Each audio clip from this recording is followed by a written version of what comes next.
Ladies and gentlemen, now in today's video, we're going to be doing a full breakdown of the brand new Red Guardian Spotlight, and oh my god, this guy is looking spicy, boys. He's kind of like a very quirky, different version of Captain America, but also has some really interesting synergies as well. I'm personally very excited for the Abomination synergy, man. That one seems really good for Abomination.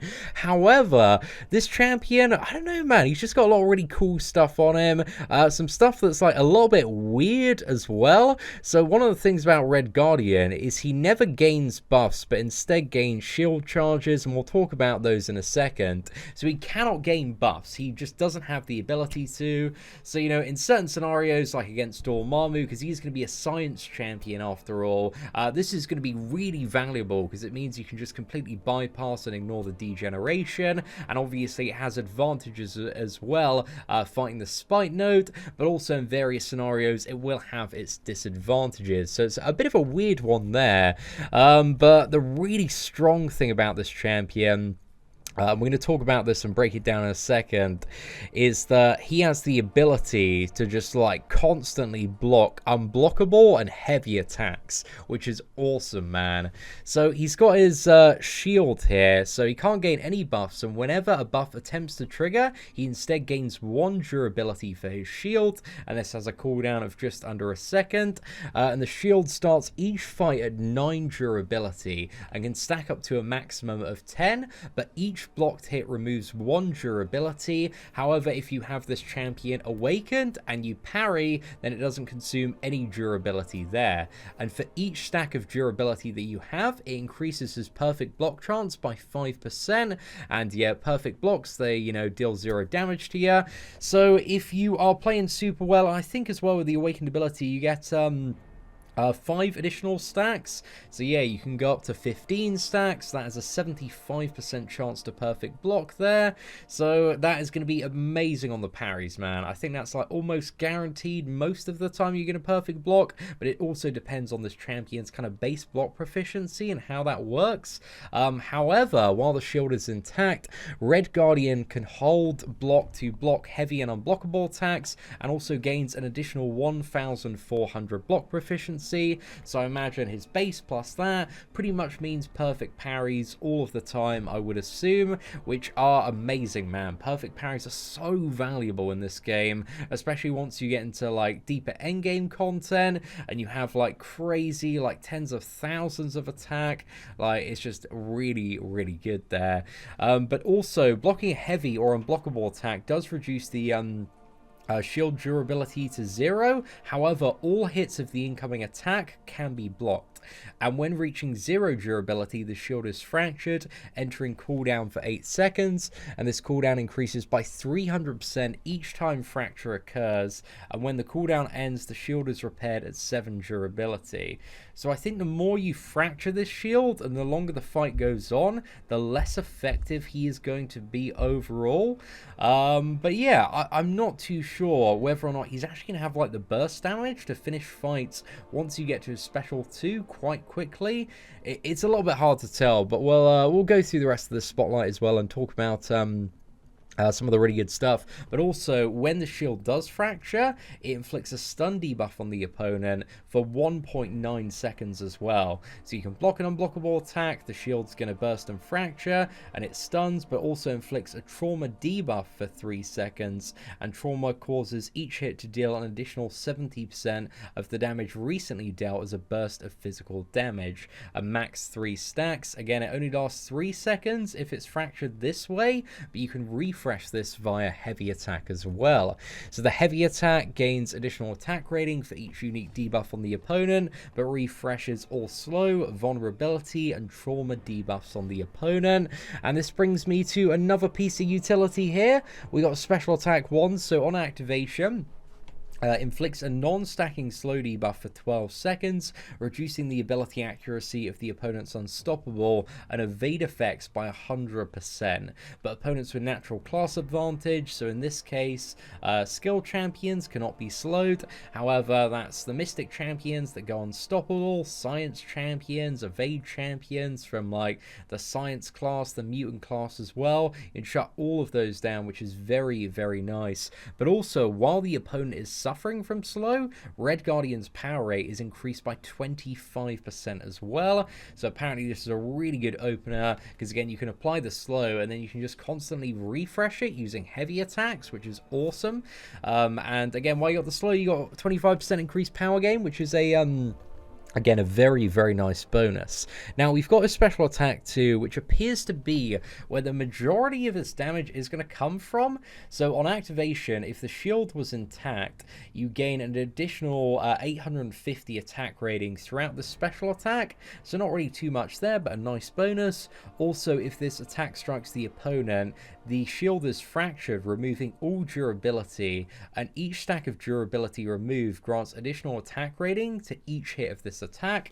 Again, I think you can have up to 15 maximum, so this is going to be like a massive attack bonus, man, especially with that first line as well. And during this attack, any debuffs inflicted last 100% longer. So as stated here as well, kind of the ideal loop is to kind of use this to fracture your own shield, and then you get that double duration stun at like 3 and a bit seconds, and also the double duration on the trauma as well. And trauma can stack up to 3 times, man, for 210% additional burst damage on every single attack. So if you can get that going, use the heavy attacks, get the refresh there, I think it's going to be really, really nice. So it kind of does have like this Captain America-esque rotation of lots of heavy attacks. You got the stun off the special too, some really good block proficiency, ways to counter evade champions as well.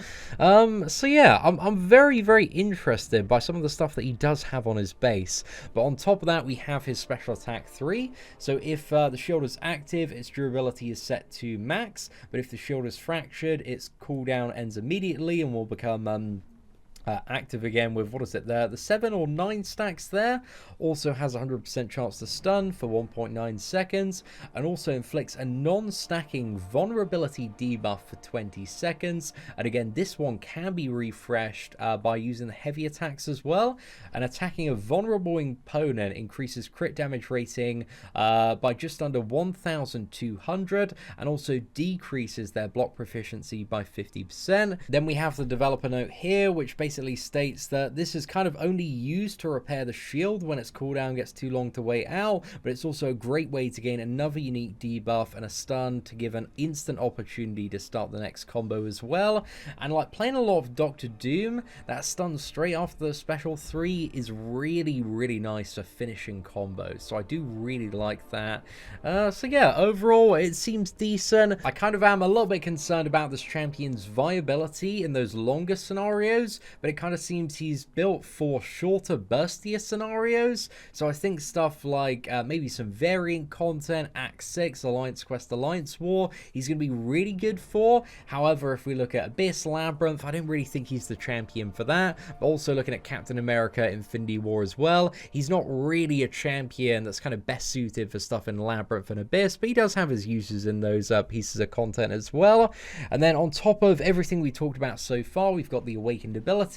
So again, it goes up to 200 in terms of the SIG there, and for every 40 levels you give the shield 1 additional durability, which is very, very nice. But also well-timed blocks have a 100% chance to prevent durability loss, probably one of the biggest things I would imagine, especially when it comes to the special 2 scaling there.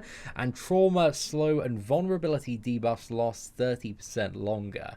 So yeah, all of these benefits, I think like they add a lot to Red Guardian, and I think in order to get the most out of this champion, you will kind of need to have him awakened. I think he's going to be a little bit tricky to play unawakened, and yeah, you're just going to lose out on all sorts of damage on the special too, and also it's going to be a lot more tricky to refresh those trauma debuffs. However, I still think it's going to be a lot of heavy attacks to weave in, so I'm a little bit concerned about the practicality there, but I also know, like, playing Captain America Infinity War, he's just all about those heavy attacks, so I think it's going to be kind of a similar play style of, like, maybe, like, you know, parry, medium, heavy, rinse and repeat, win the game, big special 2, happy days.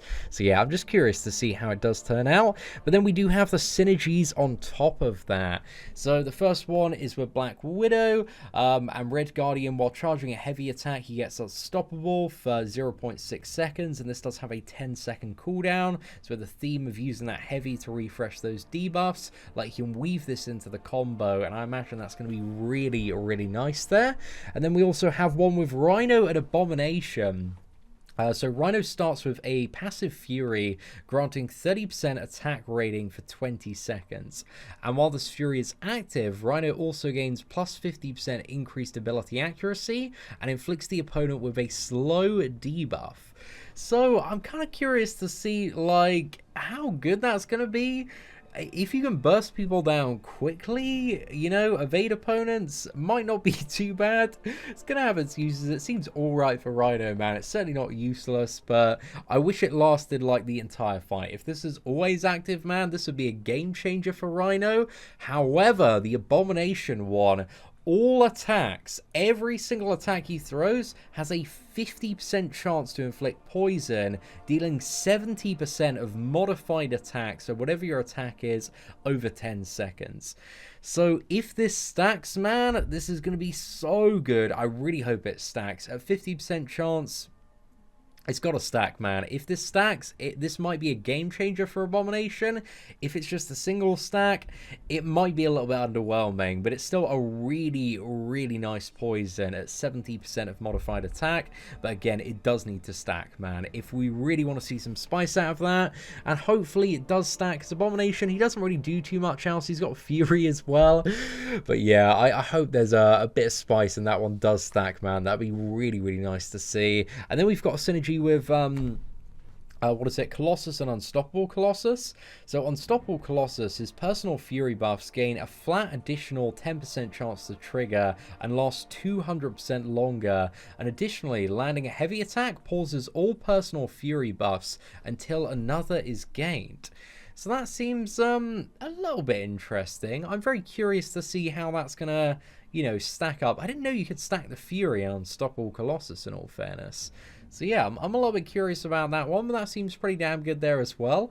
And also, Colossus activating any special attack has a 50% chance to trigger an unstoppable buff, lingering for 1.2 seconds after the attack ends. So I think that's going to be very good for the what is it? The can't stop, won't stop nodes, where you need that unstoppable buff in order to deal your maximum damage there.